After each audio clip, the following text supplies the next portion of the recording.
جس کی ذوالفقار کی چمک عرب کے شرک قدوں کی ظلمتوں میں نور اسلام کا اجالا کر دے، وہ علی جسے خدا نے روئے زمین میں مصطفیٰ کی محبوبہ بیٹی فاطمہ الزہرا کا کف بنایا ہو، وہ علی جس کے بچے جنت کے سردار ہوں، خود ان کا بھی سردار ہو۔ اس امت کے احسان فراموش اس محسن اکبر کے ساتھ بدسلوکی کی انتہا کریں اور مسجد میں شہید کروا ڈالیں۔ تاریخ مدینہ و دمشق میں ہے کہ عمر بن حبشی کہتے ہیں کہ امام حسن مجتبیٰ علیہ السلام نے مولا علی کی شہادت کے بعد ہمیں خطاب کیا، فرمایا یقیناً کل تمہیں ایسی شخصیت داغ مفارقت دے گئی کہ پہلے لوگ علم میں ان سے سبقت نہ لے جا سکے اور بعد والے ان کے مقام و مرتبے کا ادراک نہ کر پائیں گے۔ جب بھی رسول اللہ صلی اللہ علیہ وآلہ وسلم نے ان کو کسی مہم پر روانہ فرمایا، جھنڈا عطا فرمایا، وہ کبھی بغیر فتح کے واپس نہیں لوٹے۔ مولا علی کو شہید کر کے بھی اس امت نے یہود کا راستہ نہ چھوڑا۔ آپ کی شہادت کے 7 سال بعد دنیا پرستوں نے امام حسن مجتبیٰ کو زہر دے ڈالا۔ اس کے 12 سال بعد امام حسین اور تقریباً سارے خاندان رسول کو کربلا کے لک و دک صحرا میں پیاسا شہید کر دیا گیا۔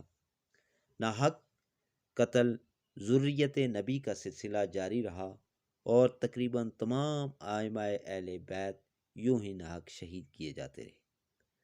حق بات کڑوی ہو تو لاکھ ہو، مثل یہود یہ امت بھی اپنے نبی اور اولاد نبی سے حق وفا ادا کرنے میں بری طرح ناکام رہی۔ یہی وجہ ہے کہ یہود کو اللہ نے انبیاء کی اہانت کی بنا پر رسوا کیا تھا۔ آج مسلمان خاندان نبوت کے ساتھ بدسلوکی کے کارن اقوام عالم میں ذلیل و رسوا ہو چکے ہیں۔ سامعین، اب ہم گفتگو کریں گے اس شخص کے بارے میں، ابن ملجم ملعون کے بارے میں، جس نے حضرت علی علیہ السلام کو شہید کیا تھا۔ حضرت علی علیہ السلام کی ظاہری خلافت کا زمانہ تھا، اور جب زمانہ آیا تو حضرت علی نے یمن میں اپنے عامل نمائندے کو خط لکھا اور اس سے درخواست کی کہ لوگوں کے ساتھ عدل و انصاف سے پیش آئے، اور آخر میں اس سے چاہا کہ 10 لائق ترین اپنے معتمد افراد کو ایک خاص کام کے لیے حضرت علی کے پاس بھیجے، اور اس نے 100 افراد کو منتخب کیا اور پھر ان میں سے 10 لوگوں کو جو سبھی سے افضل اور اچھے تھے انتخاب کیا۔ ان 10 لوگوں میں ابن ملجم مرادی بدبخت بھی شامل تھا۔ جب یہ لوگ حضرت علی کے پاس پہنچے تو ابن ملجم شجاع، فصیح و بلیغ تھا۔ اس کو ان لوگوں نے اپنا سخن گو بنایا تاکہ حضرت علی سے گفتگو کرے، اور مدح بھی، جو اس نے خود اشعار لکھے تھے وہ پڑھے۔ اس کی تمام باتوں میں ایک بات یہ تھی کہ ہم فخر کرتے ہیں، آپ فرمان دین ہیں، ہم غلامی کریں گے، اور ہماری تلواریں آپ کے دشمن کے لیے آمادہ ہیں۔ حضرت علی نے بعد میں اس کو اپنے پاس بلایا اور فرمایا تمہارا نام کیا ہے؟ اس نے کہا عبد الرحمن۔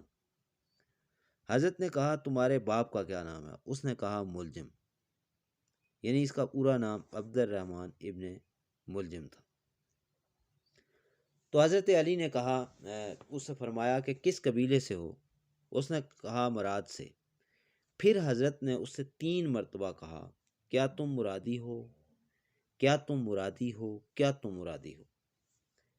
ابن ملجم نے کہا جی ہاں یا امیر المومنین۔ اس وقت حضرت علی نے زبان پر کلمہ ترجیح جاری کیا، انا للہ و انا الیہ راجعون۔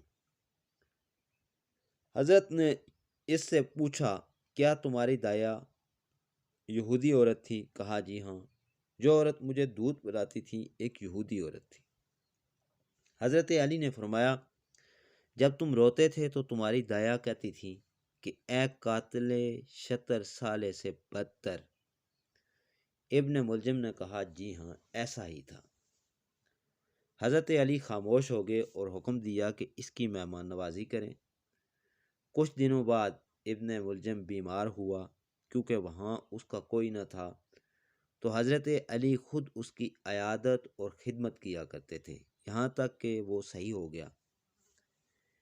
ابن ملجم اس قدر حضرت علی کی محبت کا شیفتہ ہو گیا، عرض کیا کہ میں آپ کے پاس سے نہیں جاؤں گا اور اب یہی رہوں گا۔ حضرت علی نے فرمایا انا للہ و انا الیہ راجعون۔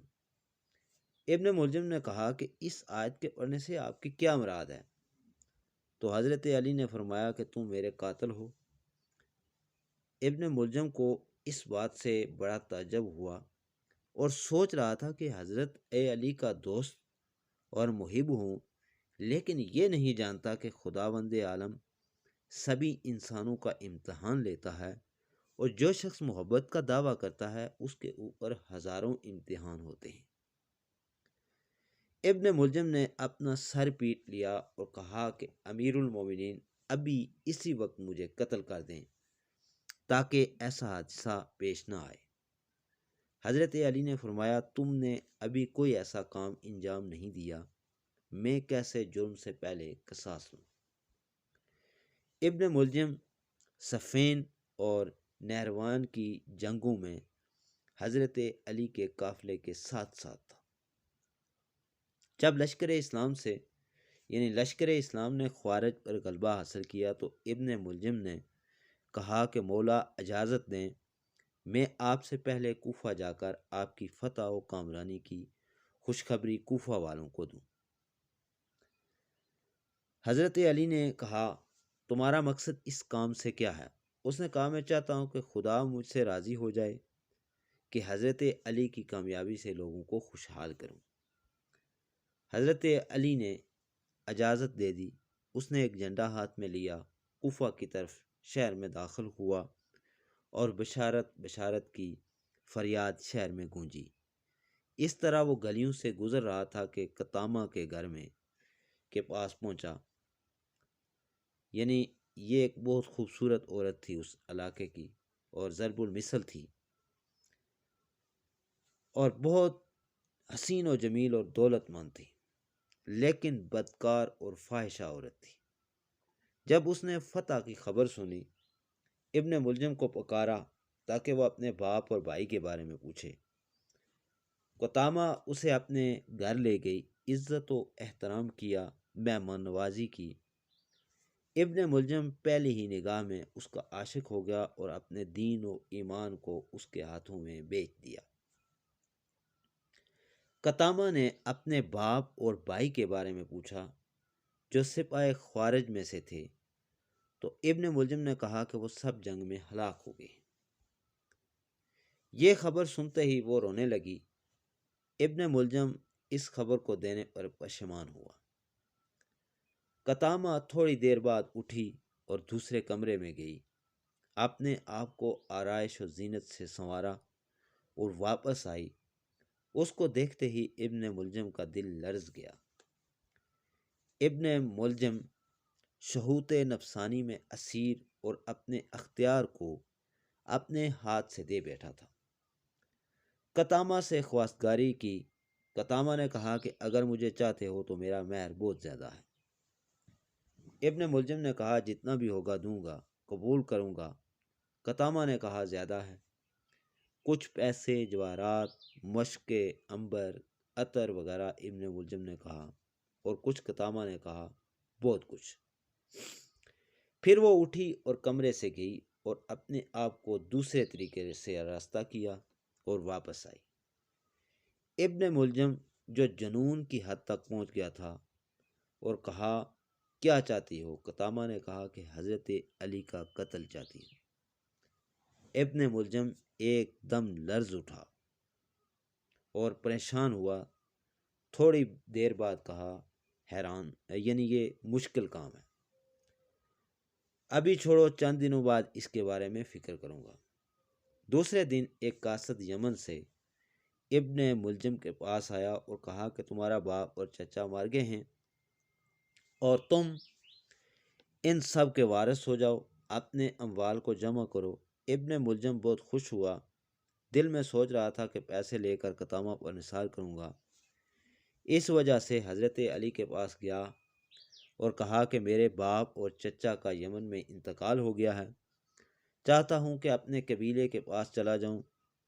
آپ اپنے عامل کے پاس یمن میں خط لکھ دیں اور سفارش کریں کہ میراث کے اموال میں جمع اوری میں مدد کی جائے۔ ابن ملجم یمن کی طرف چلا، راستے میں رات ہو گئی، دور سے آگ کا شعلہ دیکھا، اپنے دل میں سوچا کہ نزدیک جائے اور رات کو آگ کے پاس جا کر ٹھہرے۔ جب آگ کے نزدیک ہوا تو اچانک جناتوں نے فریاد کی کہ اسد اللہ کا قاتل آ گیا ہے۔ ابن ملجم ڈرا اور کانپنے لگا۔ جناتوں نے اس پر سنگ باری شروع کر دی۔ وہ وہاں نہ رہ سکا کہ آرام کرے، تھکا ماندہ وہاں سے بھاگا اور زحمت سہتا ہوا یمن پہنچا اور خط یمن کے حاکم کو دے دیا۔ حاکم نے دستخط حضرت علی کو بوسہ دیا اور آنکھوں سے لگایا اور جلد از جلد اس کے کام کو پورا کیا۔ ابن ملجم نے اپنے تمام اموال اور خوشی خوشی کوفہ کی طرف چلا گیا، لیکن راستے میں ڈاکوں رہزنوں نے اس کو روکا اور اس کے لباس اور سواری کے علاوہ تمام اموال لوٹ لیا۔ چنانچہ ابن ملجم جنگل میں سرگرداں تھا، لیکن تھوڑی دیر کے بعد ایک قافلے سے جا ملا۔ ان کے ساتھ ہم سفر ہو گیا۔ قافلہ میں وہ دو شخص کا دوست ہو گیا۔ ان دونوں کا تعلق خوارج سے تھا۔ ان لوگوں نے کہا کہ ہم نے عہد کیا ہے کہ حضرت علی معاویہ عمرو و عاص کو قتل کریں گے۔ ان لوگوں کا نظریہ تھا کہ تینوں لوگ مسلمانوں کے درمیان اختلاف کا سبب ہیں۔ وہ دونوں خارجی مامور ہوئے کہ معاویہ اور عمرو و عاص کو قتل کریں گے۔ چنانچہ عبد الرحمن نے قبول کیا کہ وہ حضرت علی کو شہید کرے گا۔ وہ کوفہ پہنچا اور سیدھا قطامہ کے گھر گیا۔ یہ فاحشہ اور خود فروش عورت اس کے لیے شراب لائی اور ابن ملجم مست ہوا اور قطامہ کے پاؤں پر گرا، اس کے وصال کی خواہش کی، لیکن قطامہ نے کہا کہ جب تک حضرت علی کو شہید نہیں کرو گے تب تک ایسا نہیں ہو سکتا۔ ابن ملجم جو مجنون پاگل ہو چکا تھا، اس نے کہا کہ ابھی جاتا ہوں اور حضرت علی کو قتل کرتا ہوں۔ قطامہ نے کہا کہ اس طرح نہیں، بلکہ قتل کے لیے مقدمات ضروری ہیں۔ اس نے ابن ملجم کی تلوار کی دھار تیز کروانے کے لیے 1000 درہم دیے اور 1000 درہم تلوار زہر آلود کرنے کے لیے دیے۔ اس رات بد نصیب اور بے حشا شکی القلب نے محراب مسجد کوفہ میں حضرت علی علیہ السلام پر وار کیا اور تلوار سے ایسا زخم لگایا جس کے اثر سے 2 روز بعد جانشین رسول خدا وسیع مصطفیٰ شہید ہو گئے۔ انا للہ و انا الیہ راجعون۔ یہ تھی وہ دردناک داستان اور حضرت علی کے قاتل کا واقعہ کہ جو سن کر انسان حیران رہ جاتا ہے۔ شہادت یوم حضرت علی کے موقع پر ہم دعا گو ہیں کہ پروردگار عالم امت مسلمہ کی حفاظت فرمائے اور ہماری اس کاوش کو اپنی بارگاہ میں قبول فرمائے۔